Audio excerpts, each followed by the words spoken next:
His name was never made public, so we'll call him Eugene. What we do know is that Eugene wasn't given long to live. It was a cold Seattle evening in 1964. Louis Armstrong was riding high. President Johnson signed the Civil Rights Act, and the Surgeon General reported, "Cigarette smoking is a health hazard of sufficient..." Eugene was headed downtown to a nondescript building, a former residence hall for nurses at the Swedish hospital. There, a group of 7 ordinary people were meeting in this small library on the ground floor. A lawyer, a banker, a surgeon, a housewife, a labor leader, a state official, and minister, who by this time all knew each other well, the core values of one another, philosophies.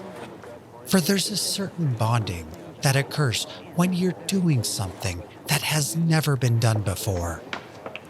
Yet few of them knew each other prior to the last 2 years.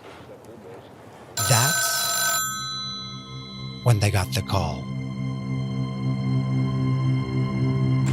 They were each invited to the same building downtown, ushered downstairs into the basement, and then into a newly built clinic. There, they were introduced to one of the most significant medical breakthroughs of the 20th century, the first artificial organ, dialysis machines that could filter the blood of patients whose kidneys had failed. The catch?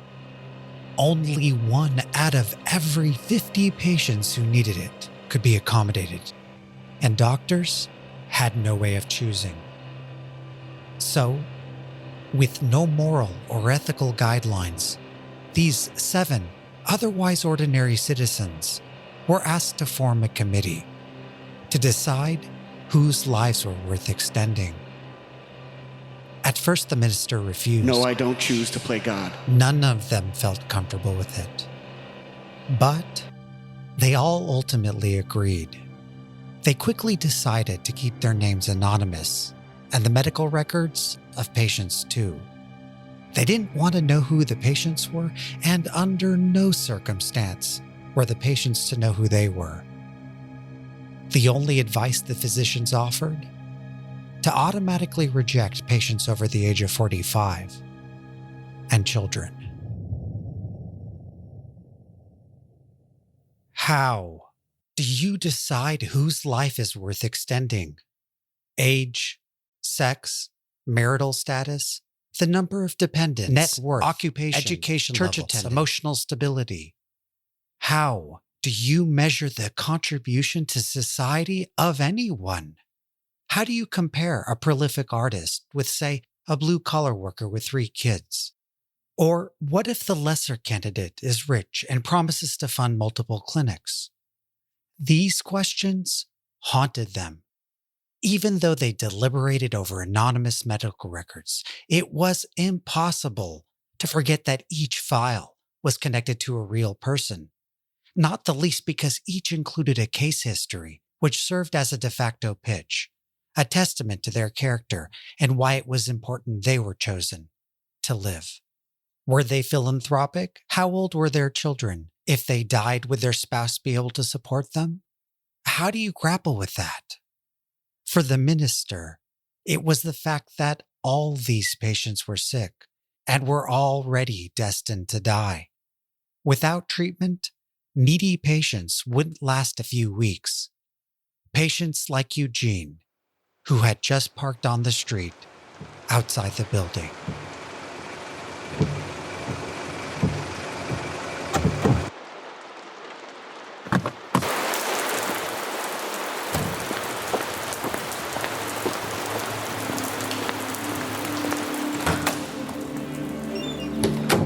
A familiar face, his attorney. They stepped to the small library on the ground floor. But then Eugene paused. He took a deep breath politely knocked, and Can we help you? the minister said, My name is Eugene, and I'm here because I'm sick. Eugene, you look like a good man. Have your doctor submit for this program. He did, and I was rejected. I see. I was hoping if I appealed to you in person, you might reconsider. Eugene glanced back. This is my attorney, who can arrange for payments if you want. There are many factors, Eugene. Maybe there was a mistake. I'm afraid not.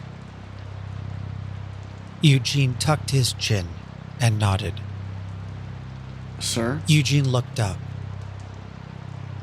I'm here to tell you, with all my heart, I want to live.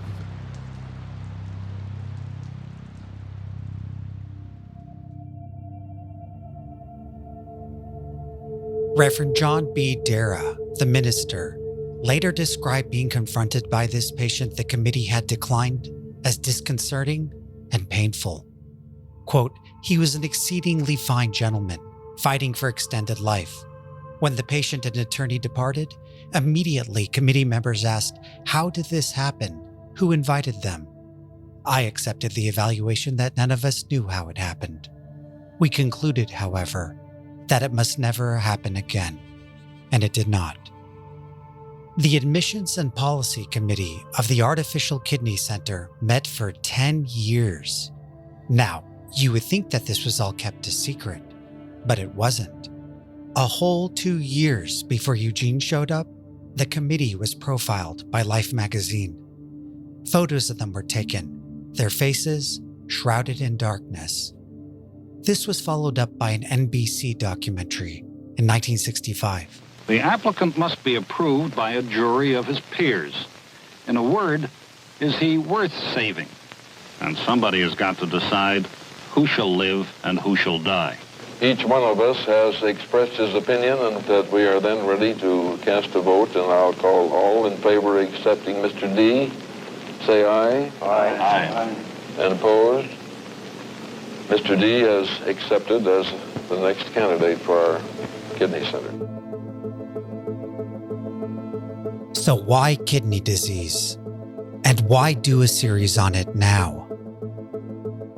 Shaken to the core by a once-in-a-century global pandemic, perhaps the single biggest issue is healthcare, in my view, is a human right. If you're sick, if you're struggling, I will not abandon you, and we're going to get through this together. there are two main arguments for universal health care. The first is equity. The pandemic hitting the U.S. is hitting people of color especially hard. On racial disparities in African Americans are among the hardest hit here. That no matter your race or socioeconomic status, access to health care should be equal. Health disparities have always existed for the African American community. But here again, with the crisis, it's shining a bright light on how unacceptable that is. It's not that they're getting infected more often, is that when they do get infected, their underlying medical conditions, those are the kind of things that wind them up in the ICU and ultimately give them a higher death rate. The second reason is economic. Before the 2008 financial crisis, the single largest reason people lost their homes was medical bills. Today, it's no different. We spend twice as much on healthcare than the average industrialized country, 18% of our whole economy. But by many metrics, including life expectancy, we're less healthy. No one disputes this. Everyone wants universal health care. Universal health care. I am going to take care of everybody. But nobody can agree how to achieve it. We have, however, experimented with universal health care for one disease. Good afternoon. This A president signs many bills. Is President Nixon. But one that I signed today gave me special satisfaction. The aftershocks of the God Committee, as the Seattle Committee came to be known, could no longer be ignored. What is wrong is that a medical miracle has been achieved, and we refuse to face its implications. We continue to argue over where the money is coming from. And we have the money. If you had liver disease, heart disease, cancer, any other issue, and didn't have private insurance, you were on your own. But if you had end-stage renal disease, to pay for kidney transplants, kidney failure, you would be covered. Here's the former medical director of the National Kidney Foundation in a 1982 documentary. For the first time in America, for everyone, no matter where they came from, no matter what age, what part of the country, what the socioeconomic condition, the ethnic or racial group, to receive health care equally. For the first time ever in the history of our country, it didn't matter your age, the color of your skin, where you were from, or how rich or poor you were. There would be equality, at least with respect to kidney failure. The government said, if you can't afford treatment, we will be there for you. So what happened? I'm David Chrisman, and welcome to The Great Social Experiment, the story and lessons we can take from America's first and only experiment with universal health care. We begin with the central puzzle of this series. The facts can be grim. More than 100,000 people in the U.S. are awaiting a kidney transplant. To join 100,000 other Americans on a waiting list for a second chance at life. To highlight the importance of organ donation, every so often we're reminded by the media that there's about 100,000 people waiting for a kidney. We see it on the news, hear it on the radio, and if we're really curious, we can look it up online. One webpage after another, same number. Over the last decade, the number has dropped from around 100,000 to 90,000, trending downward. Of those, between 4,000 and 5,000 will die every year waiting, about 12 every day. The urgency for donation is real. But there's one problem. All those numbers are at best misleading. Why? Because if I hear 100,000 people are waiting for a kidney, I naturally assume those are all the people who need a kidney. In reality, the number of people we hear about are only those that have been evaluated and accepted by a transplant center and then are put on the list. The actual number of people who have kidney failure that our taxes pay to treat isn't 100,000, not even close. It's about 600,000 and growing. We have 600,000 people on dialysis in our country. To put that into perspective, there are more people in our country who will die if they aren't hooked up to a machine to filter their blood than the whole population of Wyoming. So then why the difference? You would expect everyone on dialysis to want a transplant, a 1-to-1 ratio. Transplant is by far and away the better of the two treatments, yet only 15% make it to the list. Not guaranteed an organ, just given a fighting chance. If you think that's low, you're not alone. A lot of doctors and researchers agree that in many ways, this system of universal healthcare has been a cautionary tale. But it also presents a unique opportunity. Because if we can understand why there's this gap and who gets access to the better of two treatments, it doesn't just provide a roadmap for fixing kidney care, but a powerful framework for fixing healthcare in our system as a whole. When Lance Jackson opened his eyes, he was on a ventilator. Though disoriented, he immediately recognized the only other person in the room, his grandmother. She saw he was awake and ran for a doctor.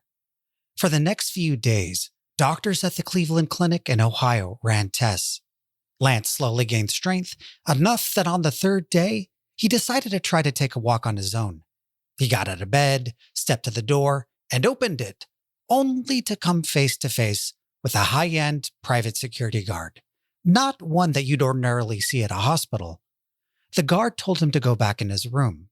He obliged, and as he turned around, he noticed that the guard was one of many, part of a larger security detail.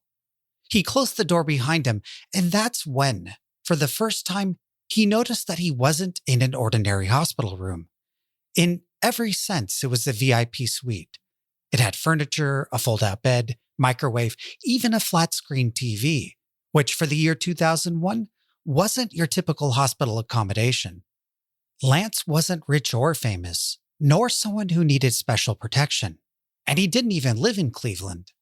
The last thing he remembered was driving up from Georgia to visit his grandmother. Soon I got there, I just felt feverish in the driveway, and I just sat there for a minute, and then my grandmother and everybody came out. I was like, "Are you okay?" And I told them, "No, I can't breathe, feel like I'm having a heart attack." He was 30 years old, working as a manager at McDonald's, and never really had health problems up until the last month. Dry mouth, I had to keep water by the bed, lozenges or candy in my mouth to keep it moist. Gaining excessive weight, went from like 150 to like 210 in like 1 month.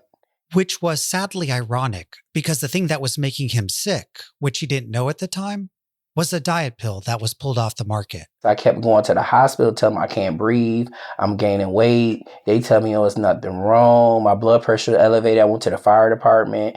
They said it was like 200 over 110. You need to go to the hospital. I went to the hospital. They kept saying there's nothing really wrong. The symptoms weren't constant. They came and went, came and went, came and went. Had they been constant, it's likely he would have never decided to take the 12-hour drive to Ohio. And that may have been the end of him, because Lance lived alone. And instead of being home alone, he had barely just arrived at his grandmother's. When everybody came out and asked, "Are you okay?" he stepped one foot out of the car. That's when I collapsed right there between them, the doorway, and I fell out. And that's all I remember.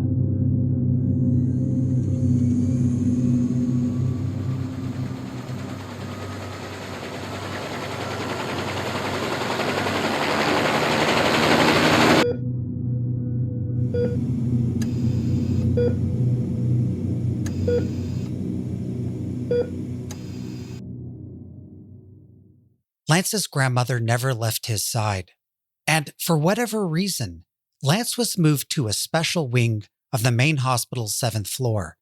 It catered to VIP guests, members of the Saudi royal family, ambassadors, and international businessmen that all paid top dollar. The doctor came in, he explained that I'll be on dialysis. And then he was like, well, you take care of yourself, you'll be all right. So I was like, okay. So within a short time, the state of Ohio took Lance's driver's license away because he kept passing out behind the wheel. I just kept passing out at dialysis. Every day I would pass out. For many patients, dialysis can be a grueling existence. You feel washed out because they're basically taking all the fluid off in 3 or 4 hours that you've accumulated over 2 or 3 days. This is Dr. Janice Lee. I am a nephrologist, a kidney specialist at Emory University, professor of medicine, and I've been a practicing physician for over 25 years. Dr. Lee is actually who introduced me to Lance. I flew to Atlanta. Dr. Lee? To interview her at one of Emory's dialysis clinics. How are you? I'm good. Nice to meet you. Come on, honey. Like many clinics, it's a large facility. Patients sit in cushioned chairs, and their blood is drawn out of their body into dialysis machines, filtered, and then circulated back in. They do this 3 times a week for about 3 to 4 hours at a time. More than half the people on dialysis in the United States are younger than the age of 64. About 80% of them seem to be unemployed, largely because the procedure requires a lot of time throughout the week, and it takes a large toll on a person's body. What Dr. Lee was saying is that dialysis, in just 3 to 4 hours, removes the fluid that healthy people pee out over the course of 2 to 3 days. And so it really taxes the body. It puts a strain on the heart. They feel weak, their blood pressure can drop really low. Which is why Lance kept passing out. So when you have normal kidney function, which what a transplant gives you, you're excreting your waste products, your fluid every day, just like a normal person. You pee. Without kidneys, you don't produce urine. And that fluid builds up in your body, which is why Lance gained so much weight. Would you say that a person with a functioning transplant is sick? Not really, no. I would say they're pretty well. How about a person on dialysis?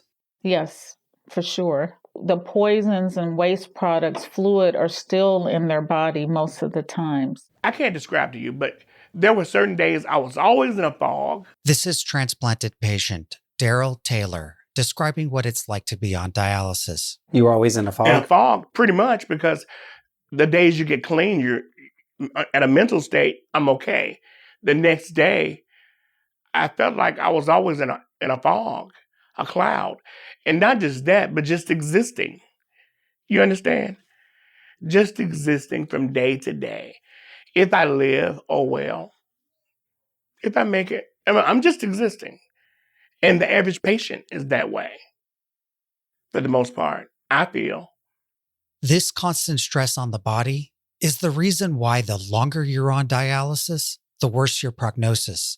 About 50% of patients will die within 3 years. If they get a transplant, they can extend their life, maybe not quite as a normal patient without kidney disease, but much longer. So given this, and the fact that the surgery was all but paid for, you would think that getting Lance on the wait list for a transplant would have been priority number 1. He was young, had no other health conditions, and was suffering. But that's not what happened. So I started dialysis at Cleveland Clinic, one of the satellites. He stayed in Ohio for a year before moving back to Georgia, got adjusted to life on dialysis, and some of the side effects, including the passing out, subsided. But according to him, at no point did anyone treating him that year mention transplant. I started hearing it in, they were talking about it in 2004. Did anybody tell you about living donation? No. Living donation is really what sets kidney failure apart. More than half of all transplants last year were kidneys. Part of this is because we do have the ability to keep people alive longer on dialysis, part because kidneys can be preserved longer outside the body, and part because while humans have 2 kidneys, they only need one to live a normal life. The other can be donated. Of course, now that's commonplace. We expect kidneys to function, but this was a first. While the thought of a living person donating an organ might sound like a rarity, the first successful kidney transplant was just that. Between 2 twin brothers in 1954, the surgery performed by Dr. Joseph Murray, heard here. There was no point in going to a library because you knew that nobody ever had done it in the world. This was a whole 8 years before the Seattle Committee ever met. And we didn't know it was going to be a historic operation. We just knew that we were in a position to help a person who's dying.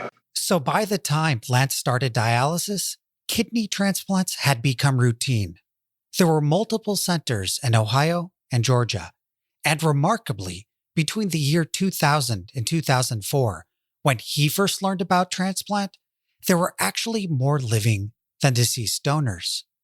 This is important because living donor kidneys not only last up to twice as long as those from deceased donors, but they allow recipients to avoid long and often fatal waits on the wait list, and in many cases, avoid waiting altogether. This past summer, Selena Gomez was gravely ill, weeks away from dialysis and in desperate need of a new kidney. She returned to the home she was sharing with her close friend, Francia Raisa. I hadn't asked anything. I knew that she hadn't been feeling well. She couldn't open a water bottle one day. She chucked it and she started crying. And I said, "What's wrong?" And that's when she told me. And she goes, "I don't know what to do. The list is 7 to 10 years long." And it just vomited out of me. I was like, of course I'll get tested. Selena had her whole family tested. Nobody's... I want you to imagine Selena Gomez posting to her 225 million plus Instagram followers images of herself hooked up to a dialysis machine. Far too weak to sing or act, and the public found out that her doctors never suggested living donation. With our situation, because we were kind of an emergency situation, I did everything in like a day. And usually the process takes like 6 months. Imagine if Selena Gomez disappeared from the public for 7 to 10 years waiting for a kidney. You feel that Francia saved your life. Because she did. There's a reason why Selena Gomez, George Lopez, Natalie Cole, Sarah Hyland, Tracy Morgan, Sean Elliott, Alonzo Mourning, and Neil Simon all received living kidney donations. They were informed. In fact, you can bet your life savings that a doctor sat down with them as soon as they were diagnosed and started to carefully explain why they should get a transplant. If not mandate, they immediately start looking for a living donor. When was the first time you heard of living donation? Probably 2009. So you're on dialysis for 9 years before you even learn about the concept of living donation. Yes. And you're on dialysis for 4 years before you even hear about transplant. Right. A lot of people will say, well, why not Google this stuff? Did you ever research? No, because when I first started, you don't think about that. I was sick. I just wanted to get better. The first 4 years, your body going up and down. You sick. You in the hospital. Your body, you're going through so many changes. Your mind is not all the way there. You're not thinking clear. So you're not really thinking like that. If I had like a support group that was pushing me towards it, maybe I would have thought about Googling. But at that time, I was just trying to get adjusted to dialysis. Some days I come home, I'm sick. I'm in the bed all day. My mouth tired. I can't even chew to eat. I mean, I'm sick. All I do is want to sleep. And then the other days, you just want to get some rest in because the next day you have to go to dialysis. So you sick again. So you're trying to prepare yourself mentally and physically. So should we expect any patient to already know about transplant at the moment they start dialysis? I would say the majority of them don't know. And if you really think about it, why would they? People have different interests and varying levels of education. Driving a car is more universal than kidney disease. But how many people listening to this, and be honest, really know how to change a tire? Look, certainly there's a lot to be said about taking personal responsibility and being your own advocate. But when I'm sick and I go to the doctor, half the time they tell me not to do my own research. Don't Google, don't Wiki, don't make myself a head case. And there's a reasonable expectation that when a doctor prescribes or discusses a treatment, it's what they feel is best for you. Kidney failure isn't depression, where there's this huge laundry list of medications and therapies that may or may not work and have to be tested through trial and error. If your kidneys fail, there is literally only 2 treatments. That's it.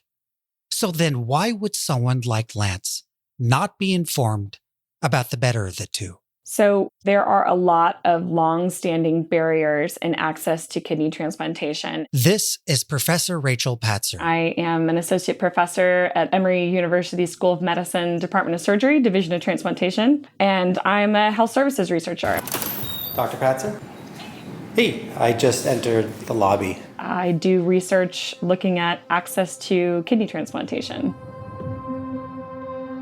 As it turns out, the great promise that no matter what the socioeconomic condition, the ethnic or racial group, to receive health care equally didn't happen. These barriers occur at multiple levels.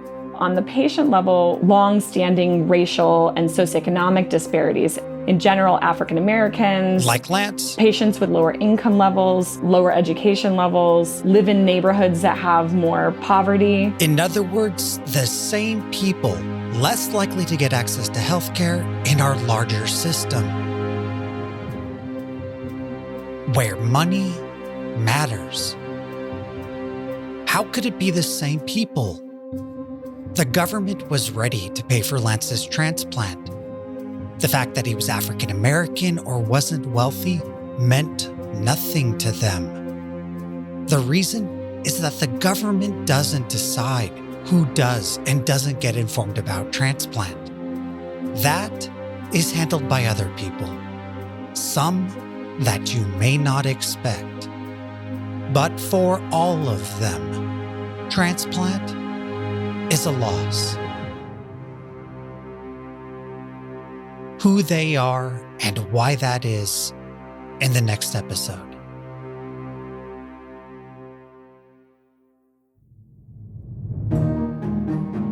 The Great Social Experiment was created, produced, and edited by me, David Chrisman. It was engineered and mixed by Samuel Jacinto.